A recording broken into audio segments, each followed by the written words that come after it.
حمد ہے اس ذات باری تعالیٰ کی جو سارے جہانوں کا مالک ہے، اور درود ہے حضور اکرم حضرت محمد صلی اللہ علیہ وآلہ وسلم کی ذات مبارکہ پر۔ اللہ سے دعا ہے کہ وہ ہمیں دنیا و آخرت کی تمام بلائیاں عطا فرمائے۔ بسم اللہ الرحمن الرحیم۔ السلام علیکم۔ آج 25 اکتوبر ہے اور منگل کا دن ہے، 28 ربیع الاول ہے۔ سب سے پہلے بات کریں گے اسلامیہ امارات اپنا تمام تر آمدنی کا سسٹم جو ملکی ریونیو ہے اس کو اکٹھا کرنے کا تمام تر سلسلہ کمپیوٹرائز کرنے جا رہی ہے۔ بات کریں گے اسلامیہ امارات افغانستان میں آج ایک یادداشتی معاہدہ سائن کیا گیا جو کہ ministry of finance, the national statistics and information ministry اور اس کے علاوہ افغانستان مرکزی بینک کے درمیان ہوا۔ اس میں اداروں کے سربراہان کی موجودگی میں ہوا، جس کا مقصد ملکی آمدنی کو اکٹھا کرنے کے نظام کو الیکٹرانک کرنا ہے اور کمپیوٹرائز سسٹم کے تحت تمام نظام کو حل کرنا ہے۔ اس معاہدے کی روح سے آمدنی کی انفارمیشن اور مینجمنٹ کے نظام کو نیشنل اسٹیٹسٹک اینڈ انفارمیشن کے حوالے کیا گیا ہے، اور اس معاہدے کی تکمیل اسلامیہ امارات کے پارلیمنٹ میں پیش کیے جانے والے قرارداد نمبر 5 کے مطابق کیا گیا ہے، جس میں گورنمنٹ اداروں کے تمام تر آمدنی کو بینکوں کے ذریعے منتقل کرنے کا فیصلہ کیا گیا تھا، اور اس کا مقصد آمدنی کو اکٹھا کرنے اور اس کی انفارمیشن اور فگرز کے عمل کو تیز کرنا اور ایک ہی وقت میں اکٹھی ہونے والی آمدنی کو افغانستان اسٹیٹ بینک میں جمع کرانا ہے۔ آمدنی کو اکٹھا کرنے کے عمل کو شفاف بنانا اور فزیکلی رقم اکٹھی کرنے کے نظام کو ختم کرنا، اور اس سے کرپشن بھی ختم ہو جائے گی۔ اس ایک ہی وقت میں یا مقررہ وقت پر اکٹھی ہونے والی آمدنی کی مکمل انفارمیشن تک رسائی حاصل کرنا ہے، تاکہ ایک ہی وقت میں وہ ساری انفارمیشن اکٹھی ہوگی، وہ تمام عوام تک ایک ہی وقت میں پہنچے گی، کتنا کمایا ہے ملک نے اور کون کون سے ذرائع اور کون کون سے ڈپارٹمنٹ سے کتنا کمایا ہے۔ آگے ہم بات کریں گے ایڈمنسٹریٹو اسسٹنٹ اسلامیہ امارات عبدالسلام حنفی صاحب نے آج صوبہ سرپل کے ضلع سیات کے گورنر شیر محمد فیاض صاحب سے ملاقات کی، جس میں انہوں نے ضلع کی سیکیورٹی، معاشرتی حالات اور گورننس کے بارے میں بتایا۔ اسلامیہ امارات کے حکام نے لوگوں کے لیے تعلقات بہتر بنانے میں کامیاب رہے ہیں، اور اس کے علاوہ انہوں نے کہا کہ اسلامیہ امارات کی حکومت میں ضلع میں موجود لوگ سیکیورٹی اور گورنمنٹ سے مکمل خوش ہیں۔ شیر محمد فیاض صاحب نے کہا کہ حکام ہمارے علاقوں میں ترقیاتی کام اور دنیاوی اور دینی تعلیمی اداروں کی طرف توجہ کریں۔ مفتی صاحب نے ان کے کاموں کو سراہا اور ان کو خوش آمدید کہا۔ بتایا کہ اسلامیہ امارات تمام علاقوں میں یکساں طرز کے ترقیاتی کاموں کا جلد آغاز کرے گی، اور احکام تعلیمی اور مذہبی تعلیمی اداروں کو شروع کرنے اور ان کے نظام کو بہتر کرنے پر مکمل توجہ مرکوز رکھے ہوئے، بہت جلد ان کاموں کا آغاز کر دیا جائے گا۔ آگے ہم بات کریں گے وزارت دفاع کی طرف سے۔ وزارت دفاع نے سردار محمد داؤد خان ہاسپٹل میں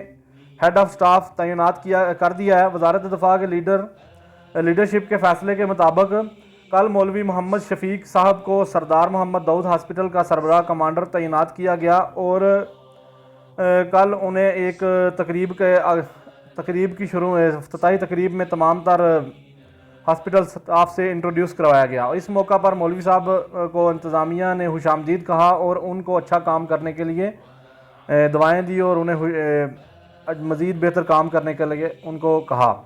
ministry of industry and commerce کی طرف سے ایک مشاورتی میٹنگ کا انعقاد کیا گیا، جس کا مقصد رپورٹ اینڈ کراسنگ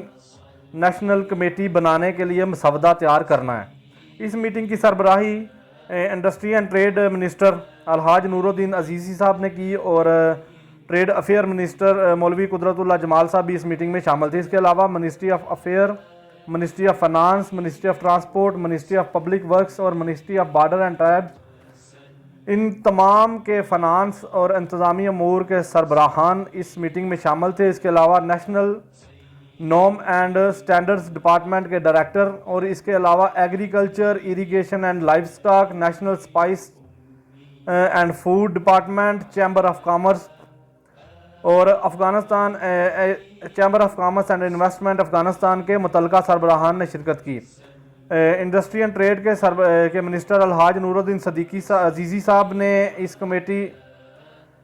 کے مقاصد کا بتایا کہ اس کمیٹی کو کیوں بنانا ہے اور کیا اس کی ضرورت ہے۔ انہوں نے کہا کہ ہم ایک فاؤنڈیشن بنانے پر غور کر رہے ہیں، جس پر ہمیں کسی سپروائزری بورڈ کی ضرورت نہ پیش آئے، اور جس کے ذریعے نظام کی سرگرمیاں خود بخود اور نارملی چلیں، اور کچھ سالوں تک ہمیں ان تمام معاملات میں تبدیلیوں کی ضرورت نہ پیش آئے۔ اس کے علاوہ انہوں نے کہا کہ اس بات پر زور دیا گیا ہے کہ ہمارا مقصد پرائیویٹ سیکٹرز کو سپورٹ کرنا اور انہیں سہولیات فراہم کرنا ہے۔ شفافیت اور رپورٹس پر کام کرنے کی رفتار کو تیز کرنے کے لیے ہمارے متعلقہ اداروں کے درمیان سپرویژن اور ہم آہنگی مضبوط کرنے کے لیے سپرویژن بورڈز بنائے جائیں گے، اور اس کام سے ہم کرپشن اور تحریف کاری کو ختم کریں گے۔ آخر میں انہوں نے کہا کہ یہ national committee and of the day جو ہے وہ سٹینڈرڈائزڈ طریقے کی سربراہی کرے گی۔ اس کے علاوہ مولوی قدرت اللہ جمال صاحب جو کہ منسٹر آف ٹریڈ افیئرز ہیں، انہوں نے کہا کہ ہمیں اس پر مکمل مشاورت کرنی چاہیے، کیونکہ جو پورٹس ہیں وہ ملکی آمدنی کا ایک بہت اہم ذریعہ ہے۔ اس کے علاوہ کہ انہوں نے کہا شرکا کو کہا کہ آپ ہمیں اپنے مشورے دیں اور مستقبل کو مد نظر رکھتے ہوئے فیوچر کی تمام تر پلاننگ کے مطابق آپ ہمیں اپنے مشورے دیں۔ اور آگے ہم بات بتائیں گے افغانستان کی منسٹر جو ہے ٹریڈ منسٹر، انہوں نے کہا کہ افغانستان کی تاریخ میں پہلی بار پاکستان کی طرف سے کی جانے والی ایکسپورٹ امپورٹ اشیاء سے زیادہ ہے، یعنی کہ وہ پاکستان کو زیادہ سامان بھیج رہے ہیں اور پاکستان سے کم خرید رہے ہیں۔ آگے بات کریں گے زمینی پانی کو سنبھالنے کے لیے اقدامات۔ شہر کابل کے گورنر نے ایک تعمیری منصوبہ شروع کروایا جس کے تحت کابل شہر کے پشتونستان روڈ پر دریائے کابل کی طرف 470 میٹر لمبا اور 90 میٹر چوڑا ایک ڈیم تعمیر کیا جائے گا، جس میں تمام تر زائد پانی کو سیو کیا جائے گا، شاید جہاں وہ بارشوں کا پانی ہو یا وہ شہر کے دوسرے جو استعمال سے پانی آتا ہے اس تمام پانی کو ادھر سیو کیا جائے گا۔ اور اس کی تکمیل کے بعد شہر کی گلیوں اور روڈوں پر بہنے والے پانی کو روک لیا جائے گا۔ آگے ہم بات کریں گے کابل سینٹرل سلیو۔ یہ ایک گودام ہے ایک قسم کا، جہاں پہ وہ سامان کو سیو کرتے ہیں، پھر آگے پروڈکٹ کرتے ہیں اور اس کے بعد وہ ملز میں اس کے بنا کے بیکری پروڈکٹس اور مختلف چیزیں ان کو آگے دیتے ہیں۔ اور یہ اسلامی امارات کے آنے سے پہلے یہ بالکل خسارے میں تھا۔ اب انہوں نے بتایا کہ ان کے حکام نے بتایا کہ ہم بہت جلد آٹے کی سپلائی کا کام شروع کر رہے ہیں جو کہ اس گودام میں بنایا جائے گا، اور اس سے ہم وطنوں کی مشکلات میں کمی آئے گی اور انہیں آٹا اور بریڈ آسانی سے مل جائے گی۔ اس کے علاوہ انہوں نے اپنی سرگرمیوں اور کامیابیوں کے بارے میں بتایا، اور انہوں نے کہا کہ سولیوز نے اس سال کے 7 ماہ میں 61 ملین افغانی آمدنی کی مد میں اکٹھے کیے ہیں، جو کہ پچھلی حکومت کے مطابق ان کے اگر ہم پرسنٹیج نکالیں تو 200% زیادہ آمدنی ہے۔